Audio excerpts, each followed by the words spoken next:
Hello everyone, जय Shri Ram, Radhe Radhe, good evening. जैसा भी आप सबको ठीक लगता है। कल हमने किए थे क्वेश्चन नंबर 1, 2, 3 एंड 4, है ना। आज हम करने वाले हैं क्वेश्चन 5, 6 एंड 7। तो चलिए देखते हैं कि बिना हिंट के कितने बच्चे हैं जो ये क्वेश्चन सिर्फ ओरल देख के ही आइडिया लगा लेंगे कि इसमें एक्चुअली करना क्या है। ठीक है, तो you have only 5 second. Tick tick 1, tick tick 2, tick tick 3, tick tick 4, tick tick 5। Okay, तो चलिए विदाउट वेस्टिंग टाइम हम स्टार्ट करने वाले हैं। ठीक है, फोर्थ तक आप लोगों ने ट्राई किया होगा। ठीक है, अब आगे चलते हैं फिफ्थ क्वेश्चन में। फिफ्थ में क्या पूछा है उसने कि चेक वेदर 6 की power n can and with the digit 0 for any natural number n। मतलब क्या कि 6 की पावर है ना, 6 की पावर n है ना, 6 की पावर n, 6 की पावर n मीन्स कि मैं यहाँ पे n की कुछ भी वैल्यू रखूँ, है ना, एनी वैल्यू अगर मैं यहाँ पे पुट करूँ। ठीक है, नेचुरल नंबर उसने पूछा है, मतलब n की वैल्यू अगर आप नेचुरल नंबर कुछ भी यहाँ पे पुट करें तो आपका जो डिजिट है, जो आपके पास नंबर फॉर्म बन के आएगी, उसका लास्ट जो डिजिट है वो 0 आएगा क्या, है ना। उन्होंने ये बोला है कि चेक करो आप। तो ऐसे तो हम 6 की पावर 1, 6 की पावर 2, 6 की पावर 3, है ना, कितनी पुट कर सकते हैं। ये तो नहीं है कि हम पुट कर करके ही देखते रहेंगे, है ना। तो इजी मेथड क्या है, जब भी आपने चेक करना है कि जो आपका लास्ट डिजिट है वो 0 बनता है या नहीं बनता, तो जो भी आपको नंबर गिवन होगा, है ना, whether it is 6, whether it is 163, 125, what ever it is, तो आपने सिर्फ क्या चेक करना है कि जो आपको गिवन नंबर है, क्या उसके जो आप फैक्टर्स करोगे उसमें एक पेयर आपका 2 और 5 का बनेगा या नहीं बनेगा। वेरी इजी है ना। जो भी गिवन नंबर है उसके फैक्टर्स कर लो, सिंपल। अगर उसके फैक्टर में एक 2 और एक 5 आ गया, इट मीन्स उस नंबर का लास्ट जो डिजिट है ना, पावर में पावर पुट करने के बाद वो क्या बन सकता है आपका, पॉसिबिलिटी है कि उसमें जो लास्ट डिजिट आएगा वो क्या आएगा आपका, 0। तो अब हमें 6 की पावर चेक करनी है। पावर को तो छोड़ो, हम सबसे पहले नंबर ही चेक करेंगे ना, पावर तो बाद का खेल है, पहले नंबर चेक करो। अब 6 है, 6 के क्या फैक्टर बनते हैं, 2 इंटू 3, दैट्स इट। अब इसमें 2 तो है बट 5 कहाँ है ना, क्योंकि 0 बनाने के लिए हमें 5 का तो होना ही चाहिए हमारे पास, बट इसके फैक्टर्स में 5 तो आएगा ही नहीं। इसका मतलब क्या हुआ कि जब आप 6 के फैक्टर करोगे 2 इंटू 3, तो 5 क्या है इसमें, मिसिंग है। मिसिंग है मीन्स इस नंबर की आप कुछ भी पावर पुट करो, any natural number, 1, it's may be 2, 3, 100, 1000, what ever, तो इसकी जो पावर में वैल्यू पुट करने के बाद जो नंबर आएगा, जो नंबर फॉर्मेशन होगी, उसमें जो लास्ट जो डिजिट है, इट कैन नेवर बी 0। ठीक है, तो मतलब क्या हुआ, अब यहाँ पे 6 था, 6 की वहाँ पे आप मान लो आपको दे दिया 125 और 5 की पावर n, है ना। आपने सिंपली क्या चेक करना है कि क्या इसके फैक्टर में 2 और 5 आते हैं। अगर आते हैं इट मीन्स n की पावर कहीं ना कहीं पे एक ऐसा नंबर बनेगी जहाँ पे जो आपका लास्ट डिजिट है वो आपका 0 बन जाएगा, बट इसमें ऐसा नहीं है। ठीक है, next question, explain why 7 into 11 into 13 plus 13 and this number are composite number। अब आपको मैंने कंपोजिट के बारे में बताया था। कंपोजिट नंबर कौन से नंबर होते हैं, composite number are those number, है ना। कंपोजिट के बारे में पूछा है, मीन्स कंपोजिट नंबर आपके कौन से नंबर होते हैं, कंपोजिट नंबर आपके वो होते हैं जिसके मोर देन 2 फैक्टर्स आते हैं, है ना। कंपोजिट नंबर आपके कौन से होते हैं जिसमें क्या होता है, मोर देन 2 फैक्टर्स। ठीक है, जैसे मैंने लिखा 16, तो 16 के कितने फैक्टर बनेंगे, 1, 2, 4, 8 एंड 16, तो कितने फैक्टर्स बन गए, है ना। तो ये क्या है आपका कंपोजिट। अब उसने पूछा कि ये नंबर आपको गिवन है 2, है ना, ये 2 नंबर आपको गिवन है, this one and this one, तो ये चेक करो कि क्या ये कंपोजिट है। चेक कर लेते हैं।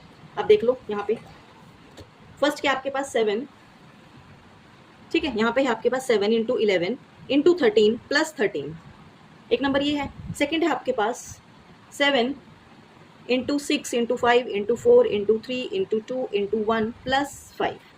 ठीक है, ये आपके पास 2 नंबर अब आपको गिवन है, आपको चेक करना है कि क्या ये कंपोजिट नंबर है। तो फर्स्ट वाला देखो, अब आप फर्स्ट वाले में ये एक टर्म है ये पूरी, and this one is next, मतलब इसमें 2 टर्म है आपके पास क्योंकि बीच में प्लस साइन आ गया। तो अब देखो ये एक टर्म है, ये दूसरी टर्म है, तो दोनों में से क्या मैं 13 कॉमन निकाल सकती हूँ। यहाँ से इन दोनों में से मैंने 13 कॉमन लिया, तो यहाँ पे क्या बचा, 7 इंटू 11 प्लस 13 तो बाहर गया, तो यहाँ क्या बचा 1।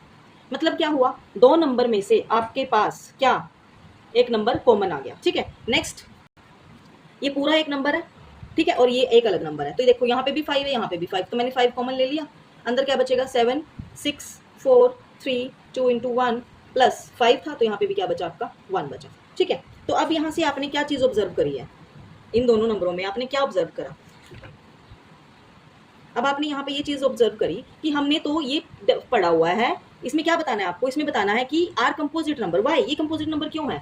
ऑब्वियसली बात है, प्राइम तो हो ही नहीं सकता, क्यों, क्योंकि कॉमन जो नंबर आया वो क्या आया आपके पास, वो नंबर आपका 13 आ गया, है ना। Common number is 13, so it is composite number.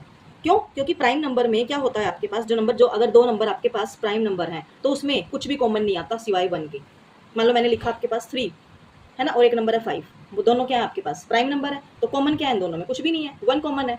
ऐसे ये दोनों नंबर थे, एक नंबर ये था, एक नंबर ये था, तो इन दोनों में आपका कॉमन क्या आ गया, 13 कॉमन आ गया। मतलब 1, अगर इनमें कॉमन 1 आता तो ये प्राइम थे, बट कॉमन क्या है आपका 13, है ना।